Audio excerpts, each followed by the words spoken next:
Bonjour à chacune, à chacun. Je suis content de vous retrouver encore ce matin pour continuer notre parcours sur la première lettre de Paul aux Corinthiens. Alors, ce sera le dernier message de cette année scolaire sur ce livre biblique. Et après, il va y avoir une pause pendant l'été et on reprendra ensuite à l'automne. Et nous sommes dans une section où Paul répond aux questions des Corinthiens. Et aujourd'hui, nous abordons le chapitre 12. Donc, je vais l'ouvrir là. Juste pour vous lire déjà le premier verset, 1 Corinthiens 12, verset 1. J'en viens au problème des manifestations de l'esprit. En fait, dans cette section de la lettre, Paul répond aux questions des Corinthiens. Il y a eu des questions sur le mariage, il y a eu des questions sur les viandes, est-ce qu'on a le droit de les manger ou pas, si elles ont été offertes dans un temple dédié à des faux dieux. Il y avait des questions sur d'autres sujets, sur la liberté, comment on exerce notre liberté. Et là, on change de sujet. On parle des manifestations de l'esprit ou des manifestations spirituelles. Donc, ce matin, je vais parler de spiritualité, de spirituel. Et quand je vais utiliser ce mot, ça veut dire ce qui est en rapport avec l'esprit de Dieu, parce qu'on pourrait lui donner un sens beaucoup plus large au mot spirituel. Mais ici, ce matin, quand j'utilise spirituel ou spiritualité, c'est en rapport avec l'esprit de Dieu. Alors, l'Esprit de Dieu, c'est une des trois personnes de la divinité qui habite en nous. Et je voudrais déjà commencer par rappeler cela par rapport au message global de l'Évangile. Ce message qui dit que l'humanité est séparée de Dieu à cause de ses fautes, naturellement, comme lorsque nous naissons, lorsque nous grandissons, nous sommes séparés de Dieu à cause de nos fautes. Nous sommes privés de la présence glorieuse de Dieu. Mais Jésus est mort sur la croix, il est ressuscité, et lorsque nous mettons notre confiance en ce qu'il a fait sur la croix, nous sommes réconciliés avec Dieu, nous sommes pardonnés, nous sommes rétablis, restaurés, nous sommes adoptés par Dieu. Et à ce moment-là, le Saint-Esprit vient habiter en nous. C'est ce qu'il a fait la première fois à la Pentecôte, lorsqu'il y a eu comme des flammes qui se posaient sur chaque personne. Chaque personne a reçu le Saint-Esprit en lui. Et c'est par le biais du Saint-Esprit que nous avons une relation avec Dieu au plus proche, au plus profond de notre être. Jésus a dit, si quelqu'un m'aime, il obéira à ce que j'ai dit. Mon Père aussi l'aimera. Nous viendrons tous deux à lui et nous établirons notre demeure chez lui. C'est une magnifique promesse que Dieu vienne habiter en nous et il le fait par son esprit. Et dans la lettre aux Romains, Paul dit, ceux qui sont conduits par l'Esprit de Dieu sont fils de Dieu. En effet, vous n'avez pas reçu, ah oui, celui-là on l'avait affiché, merci. Euh, vous n'avez pas reçu un esprit qui fait de vous des esclaves et vous ramène à la crainte. Non, vous avez reçu l'esprit qui fait de vous des fils adoptifs de Dieu, car c'est par cet esprit que nous crions Abba, c'est-à-dire Père. Et l'Esprit Saint lui-même et notre esprit nous témoignent ensemble que nous sommes enfants de Dieu. Cet esprit, il vient nous faire entrer dans une relation d'enfant auprès du Père, un Père parfait. Et l'esprit rend témoignage à notre esprit, c'est-à-dire vraiment dans les couches les plus profondes de notre personne. Et cet esprit de Dieu qui est en nous, lorsque nous croyons en Jésus, lorsque nous vivons à la suite de Jésus, il produit des effets, il nous dirige, il nous transforme. Et la question qui se posait pour les Corinthiens, on l'a pas en fait, donc j'ai essayé de l'imaginer. Et je vous donne une série de questions qui reflètent, à mon avis, les questions que se posaient les chrétiens de Corinthe, et c'est des questions qui sont pertinentes pour nous aujourd'hui. En quoi consiste l'action du Saint-Esprit en nous? Quels sont les signes de la véritable spiritualité? Qu'est-ce qui a de la valeur d'un point de vue spirituel? Comment puis-je savoir que Dieu agit dans ma vie? Ou dit autrement, si le Saint-Esprit agit en moi, qu'est-ce que je peux m'attendre à vivre? Ça, c'est les questions que se posaient les Corinthiens. Et les Corinthiens, dans leur culture, ce qui était important, c'est ce qui impressionne, ce qui valorise, ce qui permet de monter en honneur et en gloire. Et puis, c'était tout ce qui sort de la bouche, tout ce qui est l'art de parler, l'art oratoire. Et donc, naturellement, les Corinthiens étaient très attachés au parler en langue surnaturellement, recevoir des langues inconnues par le Saint-Esprit. Ça, c'est génial. Je parle en public, tout le monde me dit, ah, mais qu'est-ce qu'il est spirituel. Voilà, ça, c'était la réponse pour les Corinthiens. Mais la question se pose pour nous. Qu'est-ce que vous admirez chez ceux que vous trouvez spirituels? Qu'est-ce que vous aimeriez avoir davantage en tant que chrétien? On pourrait donner à ça une foule de réponses, certaines meilleures que d'autres peut-être. Les belles paroles, les belles prières, les belles qualités de musicien, le charisme au sens de personnalité charismatique, ou bien la connaissance biblique, la bonne morale, ou des enfants sages. Peut-être que dans l'esprit de certains, si on est un bon chrétien, nos enfants sont sages. Ou l'assiduité à l'église, la disponibilité pour servir, le culte personnel, le fruit de l'esprit, l'amour, le zèle pour l'évangile, le caractère de Christ, le don de soi, l'esprit en paix, les réponses à toutes les questions, les réponses aux prières, etc., etc. En fait, chacun d'entre nous, on a une image et on aimerait atteindre cette image du chrétien, entre guillemets, parfait. Et cette section des chapitres 12, 13 et 14 dans 1 Corinthiens, en fait, elle répond à cette question. C'est quoi être spirituel? C'est quoi être conduit par l'esprit? Et si vous avez déjà lu un peu les textes bibliques, vous avez peut-être entendu parler de 1 Corinthiens 12, un des plus beaux chapitres de la Bible, qui est consacré, pardon, 1 Corinthiens 13, merci Emeline, un des plus beaux chapitres de la Bible qui est centré sur l'amour. Et tout autour, il y a tout l'ensemble. Donc aujourd'hui, nous sommes dans 1 Corinthiens 12, et c'est un peu comme une introduction à toute cette section. Et je voudrais vous proposer, si vous êtes partant, de prendre l'été pour lire ces chapitres, de réfléchir à ces chapitres, et puis ensuite, à l'automne, on va continuer notre parcours. Alors, on va lire donc 1 Corinthiens 12, versets 1 à 13.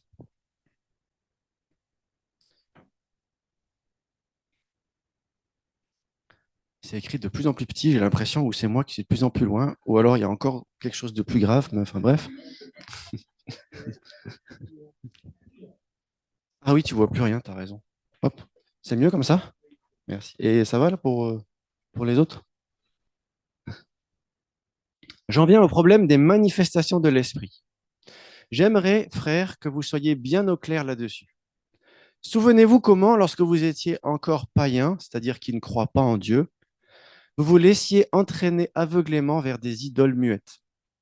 C'est pourquoi je vous le déclare, si un homme dit « Maudit soit Jésus », ce n'est en aucun cas l'Esprit de Dieu qui le pousse à parler ainsi. Mais personne ne peut affirmer Jésus est Seigneur s'il n'y est pas conduit par l'Esprit Saint. Il y a toutes sortes de dons, mais c'est le même Esprit. Il y a toutes sortes de services, mais c'est le même Seigneur. Il y a toutes sortes d'activités, mais c'est le même Dieu. Et c'est lui qui met tout cela en action chez tous. En chacun, l'Esprit se manifeste d'une façon particulière en vue du bien commun. L'Esprit donne à l'un une parole pleine de sagesse. À un autre, le même Esprit donne une parole chargée de connaissance. L'Esprit donne à un autre d'exercer la foi d'une manière particulière. À un autre, ce seul et même Esprit donne de guérir des malades. À un autre, il est donné de faire des miracles. Un autre reçoit une activité prophétique. Un autre, le discernement de ce qui vient de l'Esprit divin. Ici, quelqu'un reçoit la faculté de s'exprimer dans des langues inconnues et il est donné à un autre d'interpréter ces langues. Dans toute la liste, vous voyez que le parler en langue, il arrive tout à la fin. C'est sans doute fait exprès. Mais tout cela est l'œuvre d'un seul et même esprit qui distribue son activité à chacun de manière particulière, comme il veut. Le corps humain forme un tout et pourtant, il a beaucoup d'organes. Et tous ces organes, dans leur multiplicité, ne constituent qu'un seul corps. Il en va de même pour tous ceux qui sont unis au Christ. En effet, nous avons tous été baptisés par un seul et même esprit pour former un seul corps, que nous soyons juifs ou non juifs, esclaves ou hommes libres. C'est de ce seul et même esprit que nous avons tous reçu à boire. On peut croire qu'on est spirituel et ne pas l'être. Jésus disait à propos des chefs religieux, ils aiment bien se mettre sur les rues, lever les bras et prier à voix haute, et ils pensent qu'ils sont spirituels. Mais toi, va dans ta chambre, dans le secret, dans la présence de Dieu. On peut croire qu'on est spirituel et ne pas l'être, et ce texte va nous aider à repérer 5 signes qui ne trompent pas à propos de la véritable spiritualité. Donc c'est le titre de mon message ce matin. Soyons vraiment spirituels. Il y a 5 signes qui ne trompent pas. Premier signe, soyons vraiment spirituels en nous soumettant au Dieu véritable. C'est les versets 1 à 3. C'est assez surprenant, j'ai eu du mal à comprendre ce que ça voulait dire. On part du Saint-Esprit et tout de suite on bascule sur les idoles, les faux dieux. Ces trois versets, ils opposent le Saint-Esprit aux idoles, l'unique esprit à la multitude d'idoles, le Saint-Esprit qui parle aux idoles muettes, et le Saint-Esprit qui contrôle nos paroles, qui nous permet de dire ceci, mais qui ne nous permet pas de dire cela, et qui mérite la gloire. Ce n'est pas nous qui méritons la gloire. Les idoles, c'est les faux dieux, c'est les contrefaçons de Dieu. Celui qui n'est pas spirituel ne se soumet pas à Dieu, mais aux contrefaçons de Dieu.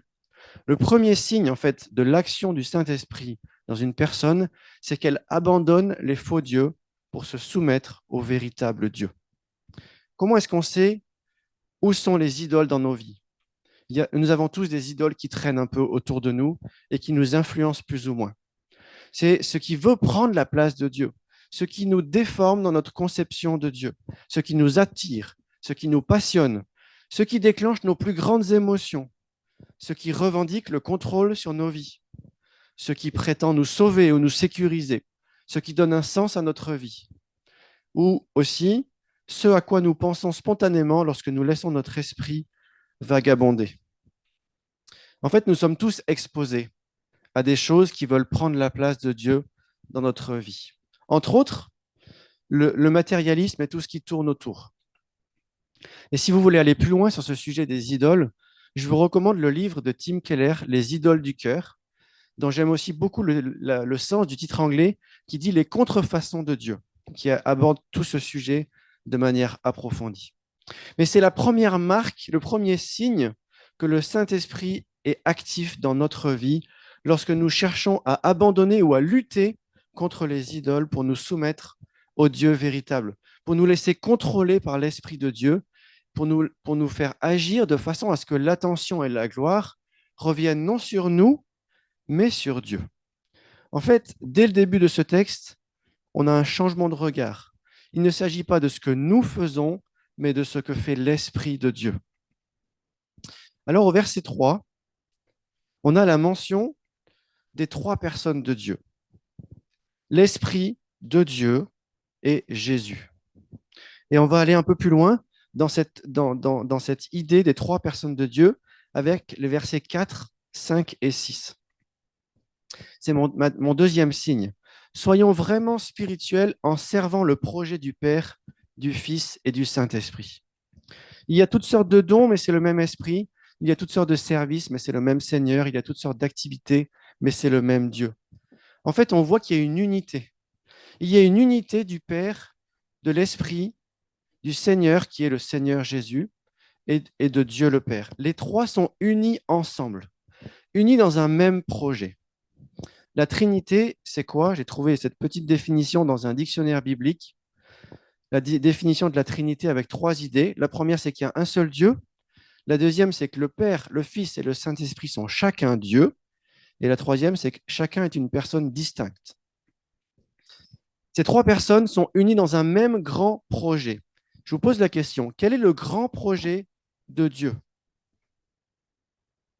Je vous écoute. Faire des hommes ses enfants. On peut formuler de différentes manières. Notre réponse? Que toute sa création lui rende gloire, oui.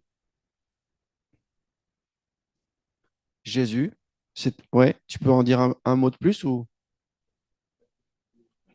le sacrifice de Jésus à la croix, ouais. Réconcilier le monde avec lui, voilà, c'est ça, par le moyen de la croix, qui nous pardonne tous nos péchés, voilà. Ça, c'est le grand projet de Dieu, on peut le formuler de différentes manières, mais effectivement, il est centré sur la croix, sur la venue de Jésus pour réconcilier les hommes avec lui-même, pardonner nos péchés, faire de nous ses enfants, créer l'Église. L'Église fait partie du grand projet de Dieu et dans l'éternité future, l'Église continuera à exister. Elle sera l'épouse de Christ. Et puis, il y a la révélation de la gloire de Dieu à travers tout ça, les innombrables qualités de sa personne. Et en fait, c'est ça le grand projet de Dieu. du Père, du Fils et du Saint-Esprit, tous les trois unis dans ce grand projet. Et un deuxième signe, en fait, que l'action de Dieu agit en nous, c'est quand nous sommes au service, d'une manière ou d'une autre, de ce grand projet. Et ce grand projet est mis en œuvre par ces trois personnes au travers de trois mots, les dons, les services et les activités. Les dons, il faut préciser ce que ça veut dire, parce qu'en français, le don peut avoir deux sens. On peut dire j'ai fait un don à une association pour une bonne œuvre, donc j'ai fait un cadeau, ou j'ai reçu un cadeau, c'était un don. On peut aussi dire j'ai un don pour la décoration. Je n'ai pas un don pour la décoration en vrai, c'est juste une illustration. J'ai un don. Là, ça veut dire je suis doué. Et ici, le sens du mot original, c'est pas doué, c'est le cadeau.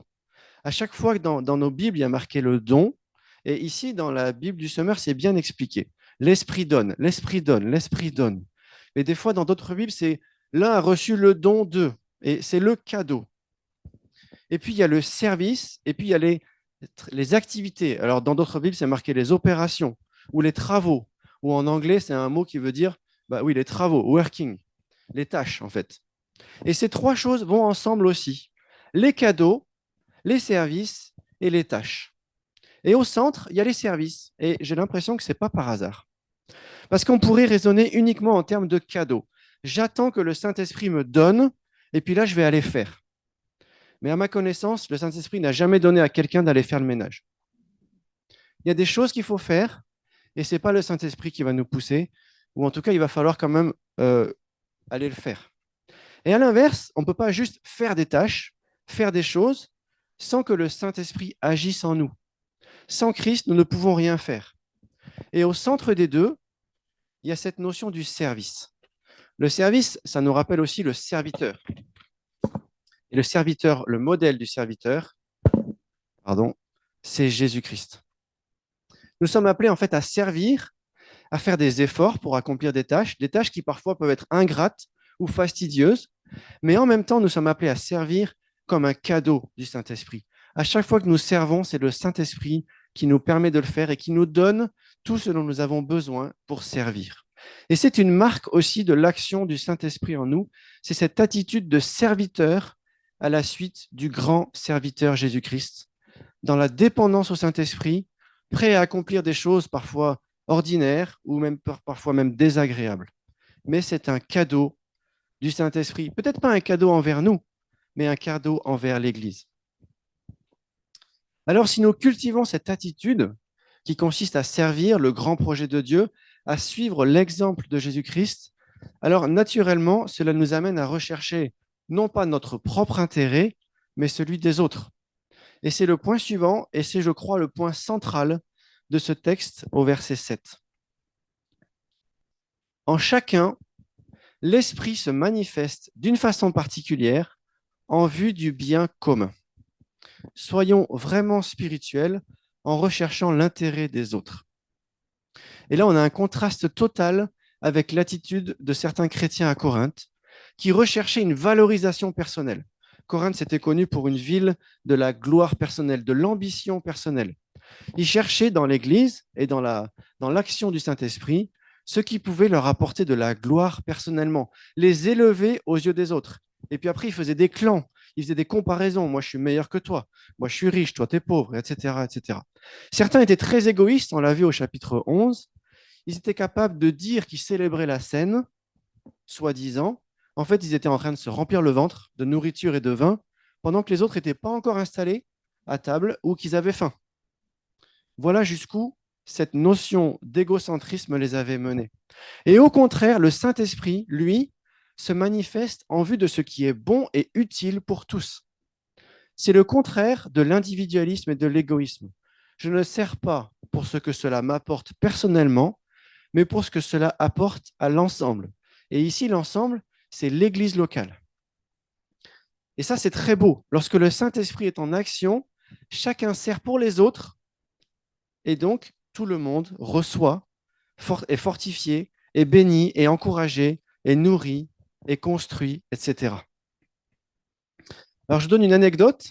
Il y a quelques mois, avec Emeline, on suivait une formation pour l'Église, et une formation qui nous demandait de prendre une semaine de nos vacances d'été et 2 week-ends dans l'année, et ça pendant 2 ans. C'était vraiment magnifique, c'était super. Ça nous a demandé des efforts, mais on a vraiment beaucoup reçu, des enseignements et puis des relations. Mais à cette époque-là, il y a une personne de notre famille qui ne connaît pas Dieu, qui nous a dit, mais pourquoi vous faites ça? Qu'est-ce que vous y gagnez? Vous ne seriez pas mieux à prendre des vacances tranquilles en famille? Et j'avoue que sur le moment, je n'ai pas su quoi répondre. J'étais assez désarçonné. Mais en fait, c'est une question logique pour ceux qui ne connaissent pas Dieu. Qu'est-ce que j'y gagne? Moi, je donne, mais qu'est-ce que je reçois en échange? Mais le Seigneur Jésus, lui, il a dit, il y a plus de bonheur à donner qu'à recevoir. Et c'est vrai. En fait, on peut le vérifier si on l'essaye. Alors, soyons vraiment spirituels en recherchant l'intérêt des autres.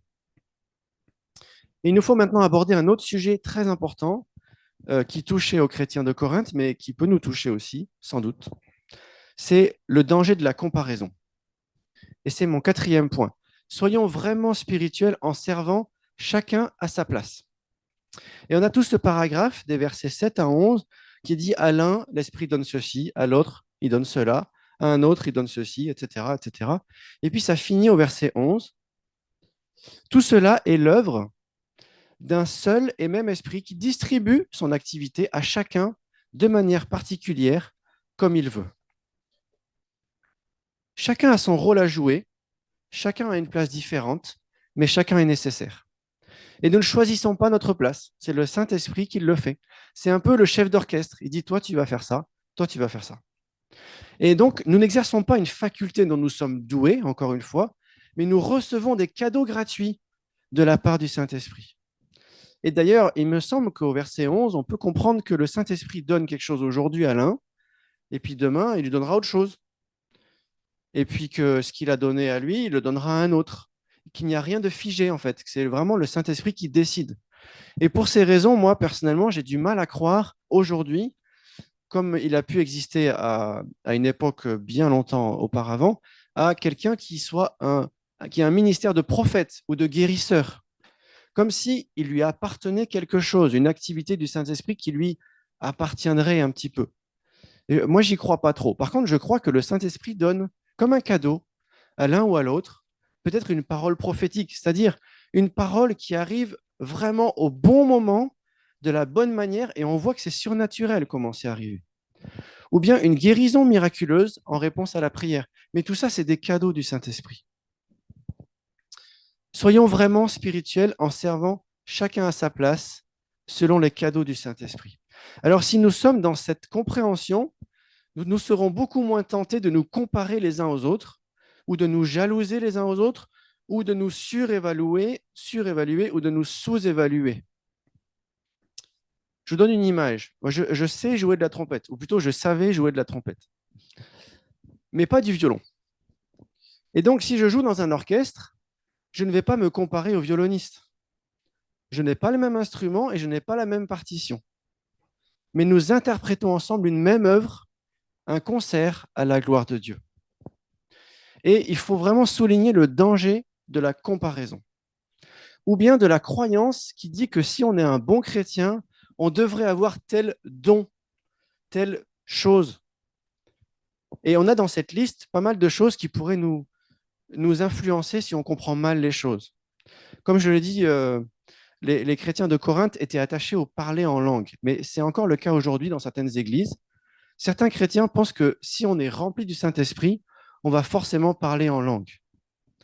Et c'est une erreur dans des églises qui, par ailleurs, sont fidèles à la Bible, hein, et je tiens à le souligner, mais c'est une erreur qu'on rencontre aujourd'hui en France, et nous pouvons côtoyer des gens qui pensent cela. Mais c'est une source de souffrance. Et nous pouvons, nous, penser des choses un peu semblables, en fait. Si j'étais un vrai bon chrétien, Dieu ferait des miracles en réponse à mes prières. Si j'étais un vrai bon chrétien, j'aurais une foi inébranlable, même dans l'épreuve. Sauf que là, dans la liste, la foi, c'est un cadeau. La foi surnaturelle, la foi spéciale. Si j'étais un vrai bon chrétien, j'aurais du discernement pour dire ça vient de l'esprit, ça vient des hommes. Mais ça aussi, c'est un cadeau, le discernement. Si j'étais un vrai bon chrétien, j'aurais une parole à propos à chaque fois qu'on me pose une question, j'aurais la bonne réponse, les bons mots. Et ça, c'est le cadeau de la prophétie. Si j'étais un vrai bon chrétien, je pourrais parler de la part de Dieu, je pourrais avoir les bons mots, je pourrais parler en langue, etc., etc.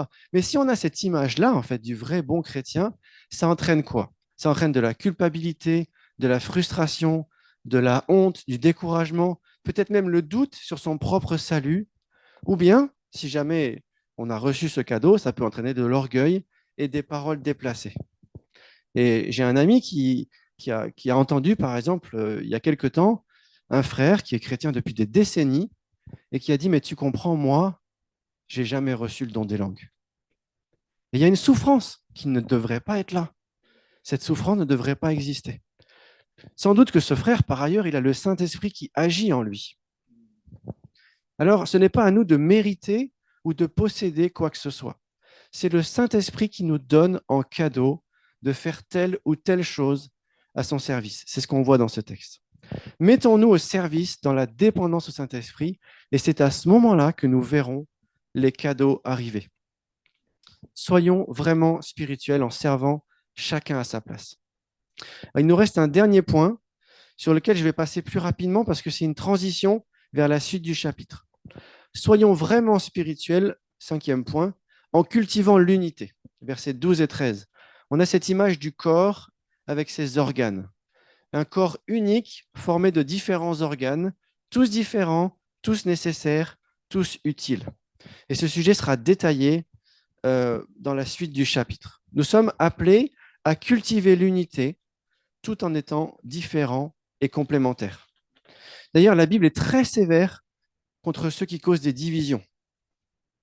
Et le week-end dernier, ici, dans ces locaux, il y avait le séminaire de l'association Porte Ouverte, le séminaire Tenir Ferme. Et de manière assez surprenante, une des choses sur lesquelles l'orateur a insisté, c'est sur le danger de la médisance. Or, la médisance, si vous êtes comme moi, vous y avez tous été exposés d'une manière ou d'une autre. C'est dire du mal de quelqu'un dans son dos, du mal qui n'est pas forcément faux d'ailleurs, mais dire des choses qu'on n'a pas à dire en fait sur quelqu'un dans son dos. Sauf que ça nous est tous arrivé. C'est quelque chose de très tentant et de très répandu, mais aussi très dangereux parce qu'en fait, ça détruit l'unité. Alors, luttons contre la médisance et soyons vraiment spirituels en cultivant l'unité. J'arrive à la conclusion. Premièrement, si vous ne savez pas si l'Esprit de Dieu habite en vous, il faut qu'on en discute ensemble. Parce que d'après la Bible, on peut très facilement être au clair sur ce sujet. Il n'y a pas de doute à avoir. Soit on est sauvé, soit on ne l'est pas. Soit on a l'Esprit, soit on ne l'a pas. Et la Bible nous donne des textes pour avoir des certitudes à ce sujet. Et puis, parfois, on est chrétien depuis plus ou moins longtemps et on se base sur nos sensations, sur nos sentiments et on se dit, ah, je ne sais pas si le Saint-Esprit agit vraiment en moi. Ou bien on aimerait savoir si on grandit dans la vie chrétienne. Parce que la Bible nous donne cette image que quand on devient chrétien, on est comme un bébé et puis après on est appelé à grandir, à devenir un adulte. On est appelé à ce que le Saint-Esprit agisse de plus en plus en nous. Et on peut se poser cette question. Et donc, à travers toutes ces questions qu'on peut se poser, ce texte est précieux parce qu'il nous donne ces signes qui ne trompent pas au sujet de la véritable action du Saint-Esprit. L'abandon des idoles et la soumission au Dieu véritable. Soyons vraiment spirituels en nous soumettant au Dieu véritable. Le service à l'image de Jésus-Christ pour le grand projet de salut de Dieu. Soyons vraiment spirituels en étant des serviteurs à la suite du grand serviteur Jésus-Christ. Des serviteurs du grand projet du Père, du Fils et du Saint-Esprit. L'attitude désintéressée, la recherche du bien, pas pour moi, mais pour les autres. Soyons vraiment spirituels en recherchant l'intérêt des autres. Le service fidèle à sa place, en évitant la comparaison avec les autres. Soyons vraiment spirituels en servant chacun à sa place, selon les cadeaux du Saint-Esprit. Et puis la recherche de l'unité dans l'Église locale, mais aussi plus largement avec les chrétiens en général. Soyons vraiment spirituels en cultivant l'unité. Je voudrais aussi attirer votre attention sur la pédagogie de ce texte. Les chrétiens de Corinthe disaient « moi, je veux être spirituel ». Et Paul leur dit « voilà comment l'Esprit de Dieu travaille ». Ne regardons pas à nous, ne regardez pas à vous, mais regardez à ce que l'Esprit de Dieu fait. Il ne s'agit pas de ce que nous faisons, de notre gloire, mais de ce que fait le Saint-Esprit et de la gloire de Dieu. Pour donner une image, nous ne sommes pas le chanteur, nous sommes le micro. Nous ne sommes pas le chirurgien, nous sommes le bistouri. Nous ne sommes pas l'artisan, nous sommes l'outil. Alors j'ai trouvé que ce texte, finalement, même s'il part d'un contexte assez négatif, il est magnifique. On part de quelque chose qui n'est pas beau, quelque chose de moche, les contrefaçons de Dieu, l'égoïsme, la recherche de gloire personnelle, à un magnifique panorama et qui ne fait que débuter en fait. Mais si vous lisez les 3 chapitres 12, 13, 14, vous allez voir, c'est très beau. L'unité de la Trinité, le grand projet de salut de Dieu, l'exemple du parfait serviteur, l'utilité pour tous, les cadeaux que le Saint-Esprit donne pour que nous puissions être au service les uns des autres, l'unité dans la diversité. Nous avons un Dieu merveilleux, à lui soit toute la gloire. J'ai oublié un point, parce que je ne l'avais pas mis dans mes notes, qui me paraissait aussi utile à signaler. Je remonte, je ne sais plus où dans mes notes. Nous sommes appelés à servir, c'est une marque de spiritualité, mais aussi nous sommes appelés à accepter les services. Parfois, on voit ça aussi, des chrétiens qui disent, moi je sers, mais je ne veux pas qu'on me serve. Nous sommes appelés à servir les autres, mais ça veut dire aussi qu'on accepte des fois que les autres nous servent. Alors pour terminer, je vous propose de prendre un moment de silence pour demander à Dieu, Seigneur, par ton esprit, montre-moi sur quel point en particulier tu veux m'interpeller. Parle-moi et je t'obéirai.